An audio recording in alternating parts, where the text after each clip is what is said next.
Then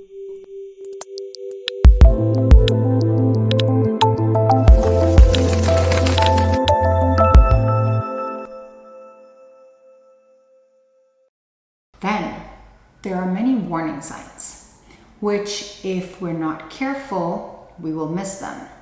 If your teen is introverted, it will also be a little bit difficult. And if you know that the home situation isn't the best and you're not really focused on what's happening with them, you are also going to miss them. A few things that you can look out for is whether or not your teen is isolating.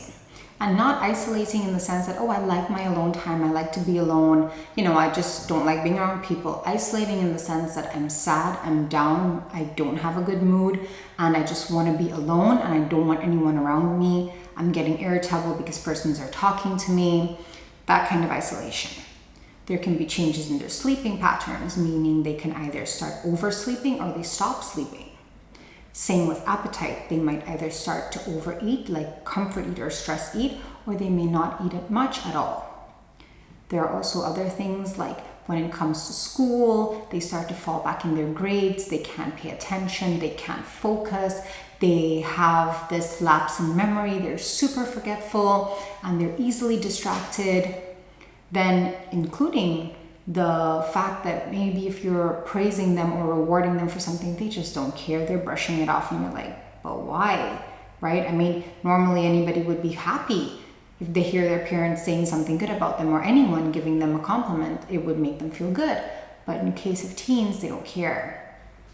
Then you find that they may not be taking care of their physical appearance as much, like not showering or brushing their teeth or combing their hair. They're in the same clothes. They can also have very violent behaviors, lashing out. They might want to run away from home. They may start doing things that they haven't done before, like using alcohol, or if you knew that they were using, they may start abusing these substances.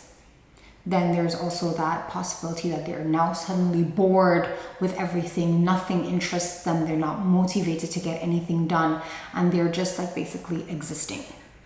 You may also find them having physical complaints, like they may say, I have a headache, or I have a tummy ache, or pain somewhere, and it's not related to any emotion necessarily. They're just complaining about physical pains. Now let's go to the elderly.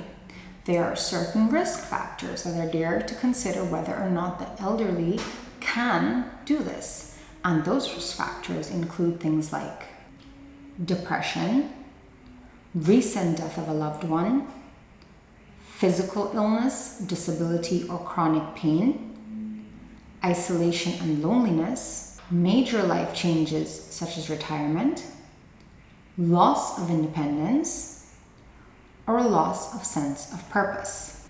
Now, there are also some warning signs that we can look out for in the elderly, which can be things like they're suddenly reading up about death, they're looking it up, they're very interested in talking about it, they bring it up often, and this can be in a form of, oh God, I'm fed up, or my time come, or you're gonna miss me, or my days are counting, they're going down, and they may start saying different things, and you're like, why are you saying this?